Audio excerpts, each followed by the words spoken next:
الشاورما في البيت هتبقى احلى قوي من ايديكي ان شاء الله. تحوزي اعجابك. معاكي صفاء مجاهد من صفحه طبق طبانا، عملناها في خطوه واحده. جربي الطريقه سهله وبسيطه. دعميني بسبسكرايب، فعلي معايا القناه عشان يوصلك مني كل جديد، وشكرا جدا لمتابعتك. قطع البصل شرايح رقيقه قوي كده مدوره. طبعا انا خليت بصلايه حمراء واتنين. البصل الاحمر بيدي تسكيره حلوه. نقطعه بقى كله بالطريقه. قطع الفلفل بقى شرايح رقيقه زي ما انت شايفه قوي. تبقى معلقتين زبادي، ده بتطر الفراخ معايا وده اختياري كده تمام. وبعدين بتحطي معلقه بابريكا، فلفل اسود، بهارات الفراخ تمام، الملح، شويه زيت زيتون، ونقلب كله على بعض. البانيه بالطريقه دي كده. طبعا انا مقطعه فينجر زي ما انت شايفتي اهو. ونقلب قلبتها زي ما انت شايفه كده. بنزلها في جزء كده من طبعا اي كميه انت عايزه تعمليها من الشاورما بتزودي طبعا التتبيله بتاعتك. ونفردها بالطريقه دي كده في الركن. نص شويه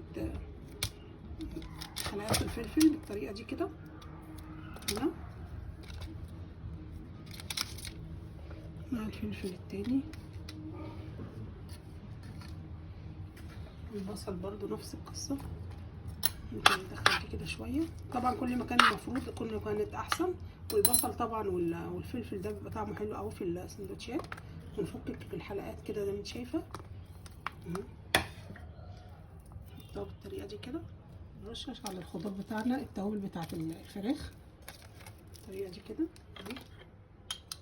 حبه برضو فلفل اسود، ملح كده. اخر حاجه بقى نحط حبه زيت زيتون كده بالطريقه دي على وش الخضار عشان يتحمر ويبقى الكرمل يبقى حلو. وبعدين نحطها بقى على الرف الاوسط بتاع الفرن على درجه حراره 180 لغايه ما تحمر معايا. ونشوف هنبقى بتولعي عليها الشوايه زي ما قلت لك عشان السوائل اللي فيها ما تعملش ميه لغايه ما تنشف زي ما انت شايفه كده. وقلبتها طبعا بالماشه كده وكده لغايه ايه ما استوت معايا وبقت بالشكل الجميل ده. طيب هنعملها طبعا دي اوفر وانضف. ماشي السوري نجيبه بنتنيه كده بالوصف ده كده تمام. هناخد طبعا شويه من الفراخ. طبعا السندوتشات بتبقى غاليه ومبتبقاش بالنظافه اللي انت بتعمليها بيها تمام. كده تمام. حبه بصل مكرملين طبعا تحفه. ده طبعا بيبقى طعمه احلى من البانيه. وحبه فلفل الوصف ده كده جوه الساندوتش تمام. ماشي السوري بنتنيه كده زي ما انت شايفه.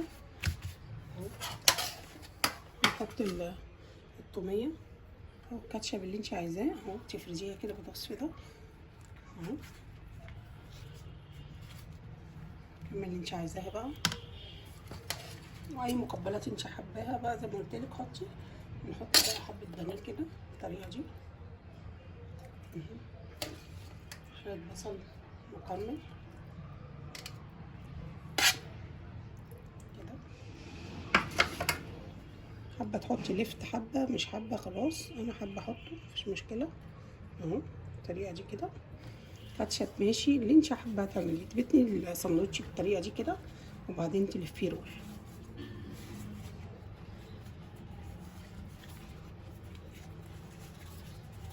زي ما انت شايفه كده. وقرري بقى بنحطه في التوستر. طب لو انا ما عنديش توستر طبعا دوت مش هيشرب دهون ونقفله ونشغله.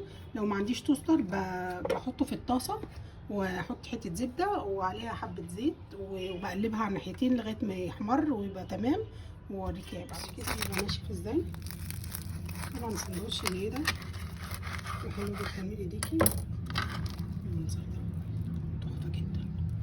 معاكي صفاء مجاهد من صفحه طبق طبانا.